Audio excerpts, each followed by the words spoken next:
আর এখন আছে আমি বালেশ্বর এবং এখান থেকে বেরিয়ে গিয়ে আমি ভদ্রাকের দিকে যাব। আর আগের দিন আমি কাকুর বাড়িতে ছিলাম এবং কাকু আমাকে অনেক ভালোবাসা দিলেন, অনেক আশীর্বাদ দিলেন। কাকুর নাম বিনোদ কুমার নায়ক। আর কাকু একটি লেটার দিলেন যার মাধ্যমে আমার উড়িষ্যাতে আর কোনো সমস্যা হবে না আশা করি। কাকুকে অনেক অনেক থ্যাংক ইউ জানাই। তোমার শুভকামনা করছি, তুমি सक्सेसफुल জার্নি করো, সেফ জার্নি করো। ओं त्र्यंबकम यजामहे सुगंधि पुष्टिवर्धनम उर्वारुकमिव बंधनानां मृत्योर्मोक्षाय मामृतात्। हर हर महादेव बंधुरा, আমি এমজে সৈকত এবং আমি সাইকেল দিয়ে ট্রাভেল করছি হাওড়া টু কন্যাকুমারী। আমি এখন আছি উড়িষ্যার বালেশ্বর ডিস্ট্রিক্টের কিছুটা দূর, মানে এখান থেকে বালেশ্বর 13 কিলোমিটার। আর আগের দিনে আমি বালেশ্বর থেকে ছিলাম এবং আজকে যাবো আমি ভদ্রাকের দিকে। তো দেখা যাক আজকে কত তাড়াতাড়ি আমি ভদ্রাকে পৌঁছতে পারি। আর এখান থেকে ভদ্রাক প্রায় 60 কিলোমিটার। সামনে ব্রিজের নিচে দিয়ে যে রাস্তাটি চলে যাচ্ছে ওটাই যাচ্ছে পঞ্চলিঙ্গেশ্বর। রাস্তার ওই সাইডে হচ্ছে আমাদের শিমলিপাল জঙ্গল। আর আপাতত এখন কোনো জঙ্গল বা পাহাড় পড়েনি, তো দেখা যাক কখন জঙ্গল পাহাড় পড়বে। আর আমার সাইকেলটা একটু সমস্যা হয়ে এসছে, মানে যে কোনো সময় চেন কেটে যেতে পারে বা যে কোনো সময় চেনটা পড়ে যেতে পারে, কারণ চেনটা অনেকটা ঢিলে হয়ে গেছে। তো পুরীতে গিয়ে আমি সাইকেলটা রিপেয়ারিংয়ের ব্যবস্থা করব। তো চলুন এগিয়ে যাই। হর হর মহাদেব।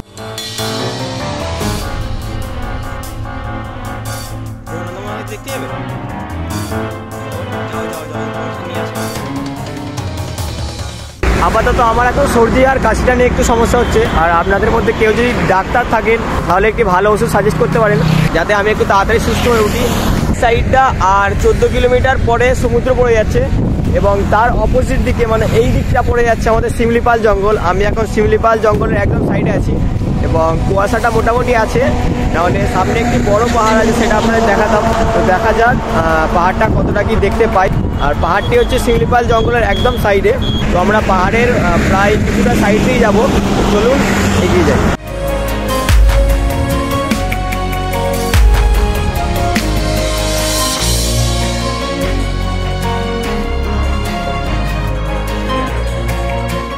সকাল থেকে প্রায় 30 কিলোমিটার সাইকেল চালালাম এবং ঠিক এই দিকে আছে একটি পাহাড়, যেই পাহাড়ের উপরে পঞ্চলিঙ্গেশ্বর মন্দিরটি আছে। তো অনেক কুয়াশার কারণে পাহাড়টা আপনাদের দেখাতে পারলাম না। আর এদিকটা টোটালি আছে শিমলিপাল জঙ্গল। আর আপাতত এখনও পর্যন্ত কোনো সমস্যা হয়নি। তো দেখা যাক কতটা প্রবলেমের মধ্যে পড়ি আমি। চলুন এগিয়ে যাই।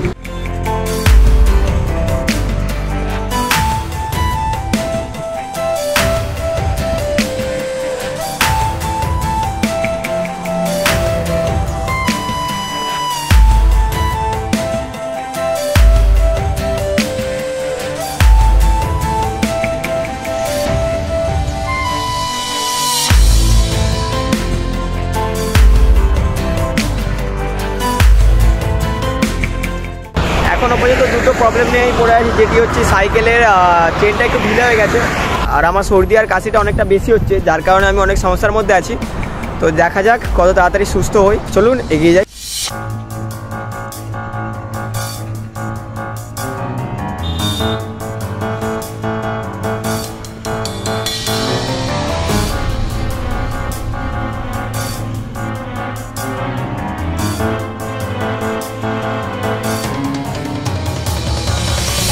আর আমি এখন আছি সোরোতে। এই হোটেলটায় আমি এখন খাওয়া দাওয়া করে এবং তারপর সাইকেল নিয়ে আবার বেরিয়ে যাব।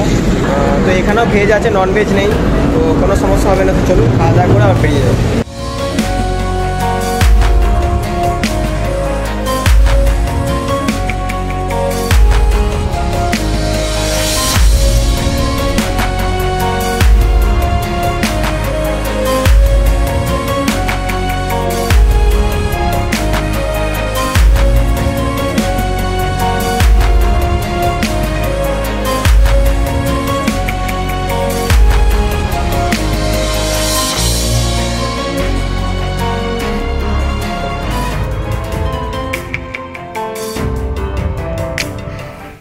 এবারে প্রায় বেশ কিছুটা জঙ্গল পাবো, তো চেষ্টা করবো খুব তাড়াতাড়ি জঙ্গলটা পার করার। চলুন এগিয়ে যাই।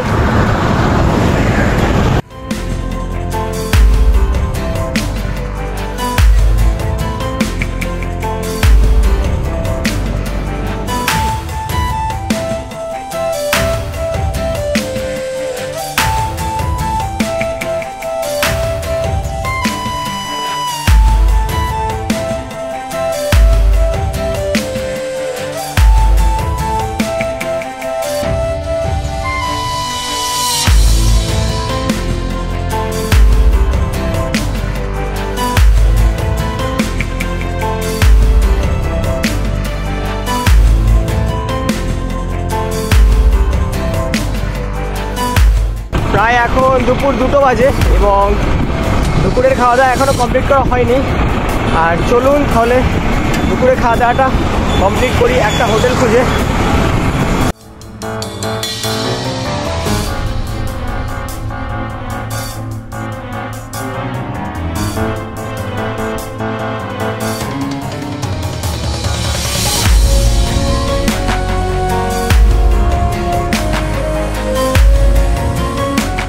হাইওয়ের ধারে গাছপালা ছাওয়া না থাকার কারণে দেখতে পাচ্ছেন এই লরি দেখতে সবাই দাঁড়িয়ে রেস্ট নিচ্ছি। আর একটু আগে একটু স্ক্যাম হয়ে গেল, মানে একটা হোটেল পেয়েছিলাম আর আমি ভাবলাম যে আর কিছুক্ষণ পরে খাবো। প্রায় 9 কিলোমিটার সাইকেল চালানো হয়ে গেল, এখনও পর্যন্ত একটা হোটেল পাইনি। তো দেখা যাক আর কতটা যায়। আর এখানে হাইওয়েটা আপ অ্যান্ড ডাউন হচ্ছে, তো অনেকটা অসুবিধা হচ্ছে আর গরমটা অনেকটা বেশি। তো দেখা যাক কত তাড়াতাড়ি হোটেল খুঁজি। চলুন এগিয়ে যাই।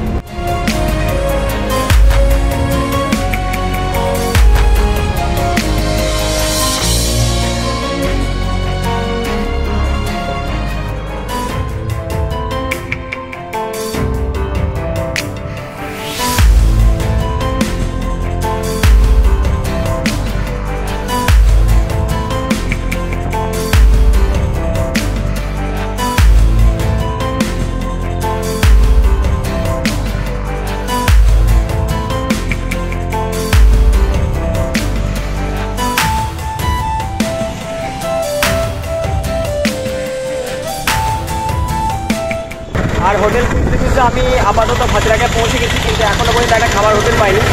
কোনো হোটেল না পাওয়ার কারণে আপাতত এই চাল ভাজাটা খেয়ে এখন কাজ চালাবো। আর দেখা যাক কোথায় হোটেল পাই এবং আজকে কোথায় থাকার ব্যবস্থা করি। চলুন।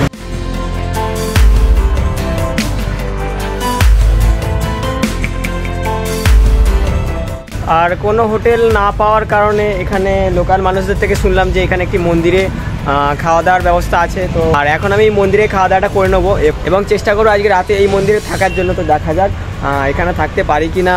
আর মন্দিরটি অসাধারণ, আপনাদের একটু ঘুরে দেখিয়ে দিই।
এবং এইমাত্র আমি খাওয়া দাওয়া কমপ্লিট করলাম। আর আমার পায়েস ফেভারিট, তো এখানের পায়েসটা একদম সেরা হয়েছিল। আর আজকে রাতে এখানেই থাকবে এবং কালকে সকালবেলা আবার বেরিয়ে যাব। তাহলে চলুন আজকের ভিডিওটা এখানে শেষ করলাম, আবার দেখা হচ্ছে কালকের ভিডিওতে। হর হর মহাদেব, জয় হিন্দ, জয় ভারত।